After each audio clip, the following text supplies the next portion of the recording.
la columna empacada se necesita la línea de operación. Aquí tenemos igual una corriente líquida con una concentración de soluto, y en el tope y aquí en el fondo una corriente gaseosa con una determinada concentración de soluto en el fondo y aquí en el tope. Flujo gaseoso de la mezcla gaseosa, flujo de la mezcla líquida. Estos flujos cambian a medida que avanzamos por la columna. En este caso la columna tiene un empaque. El empaque puede ser un empaque aleatorio o podría ser empaque estructurado. La corriente gaseosa asciende a través del empaque por los espacios vacíos que forma el empaque, mientras que la corriente líquida desciende sobre el empaque, mojando al empaque. Al mojar el líquido, el empaque, se forma una superficie mojada, y es a través de esta superficie mojada donde se produce la transferencia de materia. El diseño de una columna empacada implica determinar la altura de cierto tipo de empaque para conseguir cierto grado de separación. Si estamos frente a un proceso de absorción, entonces tenemos aquí la curva de la línea de operación y la curva de equilibrio. Esta línea de operación, cuando la graficamos en términos de la fracción molar, no necesariamente es una recta. En algunos casos podría, si la concentración es baja, podría ser tener cierta tendencia a una recta, pero no es una recta. En un proceso de absorción generalmente se establece la concentración que se desea en el tope, la concentración de gas en el tope, porque lo que deseamos podría ser lavar el gas, ¿no? El gas viene con cierta concentración y queremos reducir esta concentración, para eso utilizamos un solvente. Entonces uno define esta concentración en el tope y a partir de esta concentración uno determina la cantidad de solventes que necesita. Ese es uno de los casos que vimos anteriormente, recuerdan, eran 4 casos, este es uno de ellos. Y esto se obtiene a través pues, del flujo mínimo, y luego teniendo el flujo mínimo podemos establecer un flujo, proponer un flujo. Y ya con ese flujo propuesto podemos determinar la concentración del soluto en la corriente líquida que sale de la columna, ¿sí? Entonces, todo esto implica la construcción de esta línea de operación. Esta línea de operación, que en este caso va aquí, ¿no? Aquí el tope y aquí arriba, y acá arriba está el fondo. Ahora bien, cuando usted ya tiene su línea de operación, y es más, hemos visto un ejercicio de cómo construir esta línea de operación cuando trabajamos con fracciones, ¿no? Esta es una de las clases grabadas. Cuando usted ya tiene esta línea de operación, ahora el objetivo es determinar la altura necesaria de empaque. El análisis que se hace de la transferencia de materia en un lecho empacado se realiza sobre la base de un análisis en un elemento diferencial de altura. Vamos a tomar un pequeño elemento diferencial de altura en este lecho empacado de espesor delta de Z. Tenemos aquí una corriente gaseosa que asciende y una corriente líquida que desciende. El gas que ingresa a este elemento diferencial lo hace con esta concentración y sale con esta otra concentración. Aquí el líquido ingresa con esta concentración y sale con esta otra concentración. Dentro de este elemento diferencial, la concentración del gas o la concentración del soluto en el gas va disminuyendo a medida que nos aproximamos a la interfase entre la fase gaseosa y la fase líquida. En la interfase, es decir, en aquella superficie en donde el líquido está en contacto con el gas, se produce el equilibrio de ambas fases, el equilibrio gas-líquido, en donde tenemos una concentración de soluto en el lado gaseoso de la interfase y una concentración de soluto en el lado líquido de la interfase. Estas dos concentraciones están determinadas por esta curva de equilibrio. En un proceso de absorción, esta concentración de soluto en el lado gaseoso de la interfase es menor que la concentración del soluto en la corriente principal de la fase gaseosa. De tal manera que al tener una mayor concentración aquí en el seno gaseoso que en la interfase, pues se va a producir una transferencia de materia desde el seno gaseoso hacia la interfase. Esta velocidad de transferencia de soluto lo vamos a llamar N sub A. Por otro lado, en el lado líquido de la interfase, la concentración de soluto es X sub I. Y esa concentración es mayor que la concentración de soluto en el líquido o en el seno líquido. Por lo tanto, aquí también va a haber un proceso de transferencia. Pero antes de eso, enfoquémonos aquí. Esta velocidad de transferencia en el lado gaseoso de este elemento diferencial, nosotros lo representamos por esta velocidad N sub A, ¿no? Estos son densidad de flujo de materia. Como en un proceso de absorción un soluto está siendo transferido de una fase a otra, entonces estamos hablando de un proceso de transferencia de A en B. Si usted recuerda, en la unidad número 1 justamente hablábamos de eso, ¿no? La velocidad de transferencia podía ser, bueno, podía ser de muchas maneras, pero normalmente lo veíamos como la transferencia de A en B era un caso, y el otro era la transferencia equimolar entre A y B. Eran dos situaciones límites. En este caso, en la absorción, estamos hablando de la transferencia de un soluto A en una sustancia B que no se transfiere. La sustancia B vendría a ser el gas portador, porque todo esto está lleno de gas portador.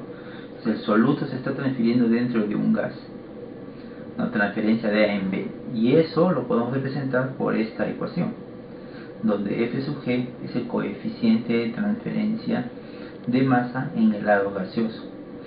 Y aquí tenemos el potencial, la concentración en el seno gaseoso y la concentración en el lado gaseoso de la interfase. ¿Correcto? Entonces, esta velocidad de transferencia está dado por este término, por este coeficiente y por estas dos concentraciones. En el lado líquido, les decía, la concentración del soluto en el lado líquido de la interfase, que está en equilibrio con esta concentración gaseosa, es mayor que la concentración de soluto en el seno líquido. Por lo tanto, va a haber una transferencia desde el lado líquido de la interfase hacia el seno líquido, porque la concentración aquí es menor. Esta velocidad de transferencia es la misma que está aquí. Es decir, toda la materia que está migrando desde el seno gaseoso a la interfase es la misma materia que está migrando de esta interfase hacia el seno líquido. Esta velocidad de transferencia nosotros lo podemos representar por esta ecuación. Aquí también se está considerando la transferencia de materia de un soluto A en una sustancia B que no se transfiere. En este caso la sustancia B vendría a ser el líquido, el solvente. ¿Correcto? Aquí es el gas portador, aquí es el solvente. Y estamos bajo la suposición de que tanto el gas portador como el solvente no se transfiere. Lo único que se transfiere es el soluto. Por lo tanto, aplicamos estas dos ecuaciones. Es lo que se desarrolla en un proceso de absorción. Cuando estamos hablando de un proceso de absorción en una columna empacada, sabemos nosotros que la transferencia de materia va desde el gas hacia el líquido. Y si la transferencia va del gas hacia el líquido, significa que la concentración del soluto en el lado gaseoso de la interfase, o sea aquí, tiene que ser menor a la concentración del soluto en la corriente principal de la fase gaseosa o en el seno gaseoso. Mientras que en el lado líquido, la concentración en la interfase tiene que ser mayor a la concentración en el seno líquido, para que se produzca pues esa transferencia de materia desde el lado gaseoso al lado líquido. En cambio, cuando estamos frente a un proceso de desorción, en donde, bueno, también tenemos, ¿no?, la línea de operación aquí, solo que en este caso nosotros definimos la concentración de líquido en el fondo, porque lo que queremos es desorber, ¿no?, quitarle a este líquido el soluto que tiene disuelto, queremos desorberlo. Aquí lo que más bien hacemos es establecer o proponer un flujo gaseoso necesario para ese despojamiento de ese soluto, y eso obviamente me va a conducir a poder determinar la concentración aquí en el tope. En un proceso de absorción, si hago un análisis similar al que hice aquí en la absorción, aquí está el elemento diferencial, una corriente gaseosa, una corriente líquida, estas son las concentraciones aquí en la entrada, aquí en la salida. Noten que estoy tomando el eje Z como el eje de coordenadas que está relacionado con la distancia axial en la columna, y lo estoy tomando desde la base, es decir, Z es 0 en la base de la columna y Z es igual a Z mayúscula aquí en la parte alta. En otras palabras, Z es la altura medida desde abajo. En algunos libros la altura la miden desde arriba hacia abajo. También es válido. Yo lo estoy haciendo desde abajo hacia arriba. Por eso que mis coordenadas van aquí, en este punto Z, y en este punto Z más delta de Z, lo mismo acá. Ya, pero volviendo al proceso de desorción, pues aquí va a ocurrir lo contrario, porque aquí en la desorción el soluto se transfiere desde el líquido hacia el gas. Si es así, entonces lo que vamos a tener es esto, que la concentración de soluto en el seno líquido tiene que ser mayor a la concentración de soluto en el lado líquido de la interfase. Tiene que ser mayor para que se produzca esta transferencia, mientras que la concentración en el lado gaseoso de la interfase tiene que ser mayor a la concentración de soluto en el seno gaseoso para que también se produzca la transferencia. Entonces por aquí voy a tener la transferencia del seno líquido a la interfase líquida de la velocidad de transferencia, aquí está la ecuación, y por aquí voy a tener la transferencia desde la interfase gaseosa hacia el seno gaseoso. Y si te das cuenta, es la misma ecuación que están acá, pero ha cambiado la dirección de la flecha. ¿Correcto? Solo ha cambiado la dirección de la flecha. Si pusiésemos valores a estas concentraciones y a este coeficiente, dado que es la misma ecuación, aquí te va a salir con signo positivo y acá te va a salir con signo negativo. El signo solamente está indicando la dirección. Yo estoy tomando a la dirección del lado gaseoso al lado líquido como una dirección positiva, por lo tanto esto va a salir positivo. Y acá, como la transferencia va del líquido al gas, entonces eso significa que eso es una dirección negativa, por lo tanto esto va a salir con valor negativo. No porque este sea negativo, sino porque esto de aquí te va a salir negativo. Los coeficientes siempre son positivos. Estas ecuaciones que permiten determinar esta velocidad de transferencia son muy importantes para el cálculo de la altura de la columna. Pero la velocidad de transferencia no solamente se calculan con estas ecuaciones. Estas son unas ecuaciones que se puede utilizar, pero no son las únicas. La velocidad de transferencia de materia, por ejemplo en el lado gaseoso, usted la puede determinar con estas otras expresiones. Esta velocidad yo la puedo determinar, por ejemplo, utilizando presiones parciales. La presión parcial del soluto en el seno gaseoso y la presión parcial del soluto en la interfase. Evidentemente, si utilizo presiones parciales, el coeficiente de transferencia ya no es este, sino va a ser este que está aquí. Puedo utilizar fracciones libres de soluto en el lado gaseoso y en la interfase. Evidentemente este coeficiente también va a cambiar. O puedo utilizar, fíjense, fracciones molares como aquí, pero expresado de esta manera, simplemente como una diferencia, la concentración aquí y la concentración acá, una diferencia de concentraciones molares. En este caso tendría este coeficiente de transferencia. Todos estos solo son formas de poder calcular esta velocidad. Si tuviésemos el valor correcto de cada uno de ellos y tuviésemos estas concentraciones, esta concentración yo lo puedo convertir en fracción libre de soluto, lo puedo convertir en presión parcial, porque estas son formas de concentración. Si tuviese los valores de todos ellos y los reemplazase, con todos ellos obtendría el mismo valor, porque la velocidad es una sola, solo que tiene diferentes formas de expresarse. ¿Correcto? ¿Cuál es la que se debe usar? Pues la que usted más le convenga, o aquella que tenga información. Y lo mismo que ocurre aquí en el lado gaseoso, también ocurre aquí en el lado líquido. También puedo tener otras expresiones para la velocidad de transferencia de masa en el lado líquido. Una es esta, pero también puedo tener esas otras, en función de concentraciones molares, en función de fracciones libres de soluto, o simplemente con una diferencia de fracciones molares.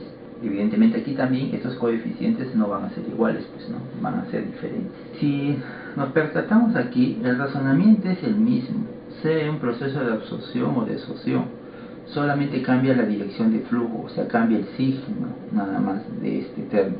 Yo le mencionaba aquí en una diapositiva anterior 4 posibles situaciones, ¿no? Estas de aquí son absorción, estas de abajo son desorción. Pero dentro de la absorción yo puedo tener dos casos, en donde para mí lo importante es el gas, o donde lo importante es el líquido.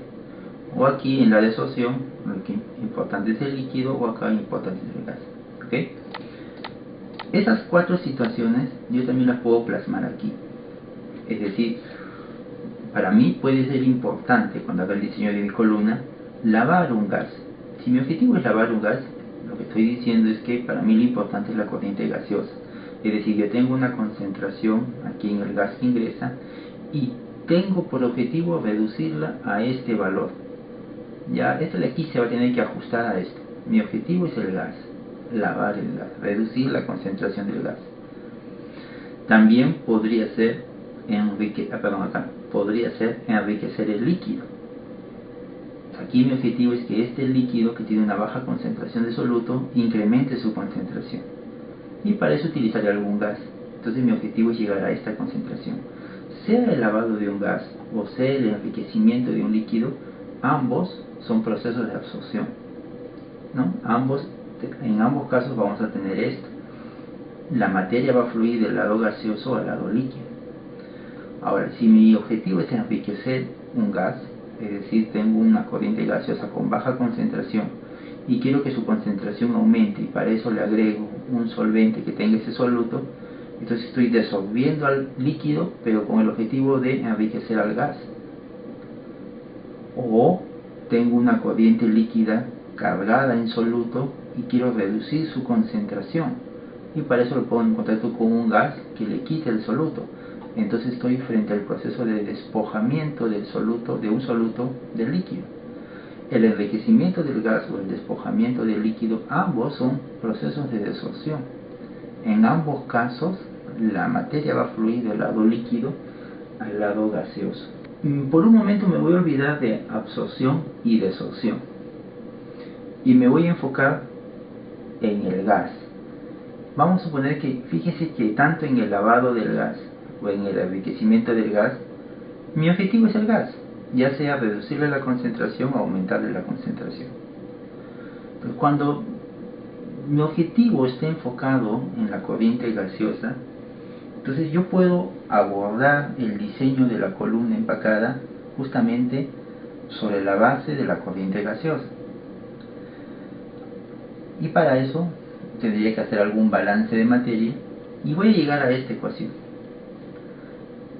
El producto de la fracción molar y el flujo de la mezcla gaseosa, esto de aquí, este producto, es el flujo de soluto en la columna, que está subiendo, que está ascendiendo en la columna, ¿no? Porque estos son moles de soluto sobre moles totales sobre tiempo por unidad de área. Entonces aquí voy a tener flujo de soluto, ¿no? O sea, moles de soluto sobre tiempo sobre área. El flujo de soluto.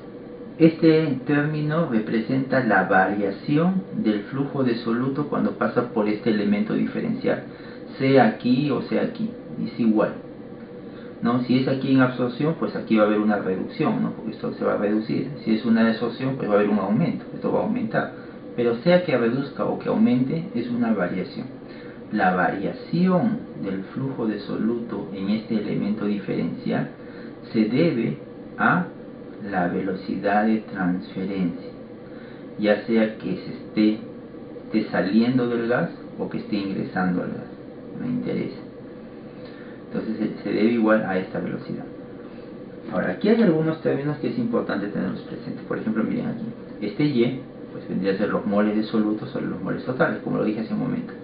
G, moles totales sobre tiempo sobre el área de la columna. Si multiplicas estos dos, los resultados son moles de soluto sobre tiempo sobre área de la columna.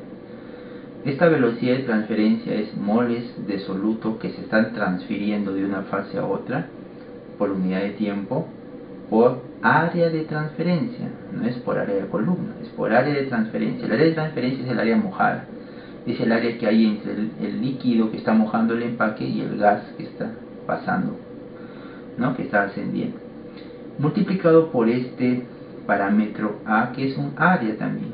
Este parámetro representa el área de transferencia entre el área de la columna y este espesor delta de Z, que cuando lo multiplicas por este diferencial de Z, este se va a cancelar.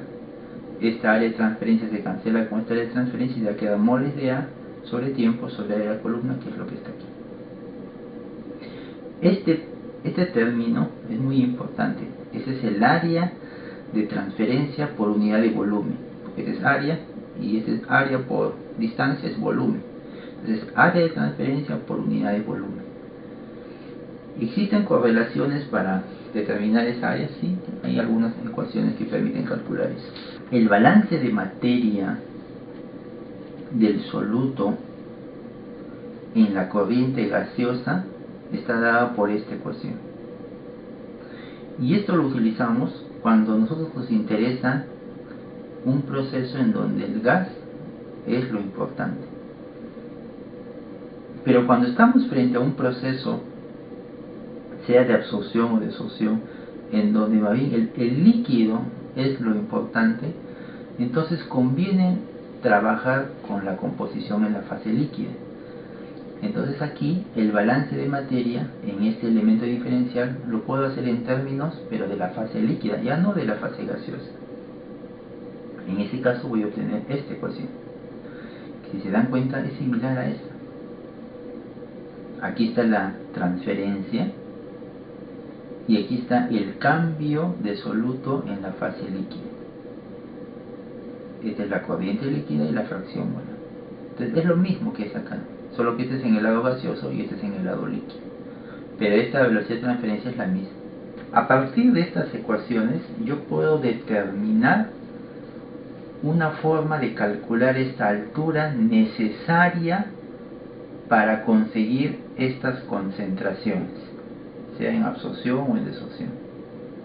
Porque mi objetivo es cómo yo puedo saber qué altura debe tener la altura de empaque, ¿no? Debe tener la columna, con el objetivo de alcanzar estas concentraciones, con el objetivo de reducir la concentración de un gas, con el objetivo de aumentar la concentración de un gas, o con el objetivo de aumentar la concentración en un líquido o de reducir la concentración en un líquido. Entonces tienes estas dos expresiones. ¿Se usan las dos? No, solo se usa una de ellas, la que más te convenga.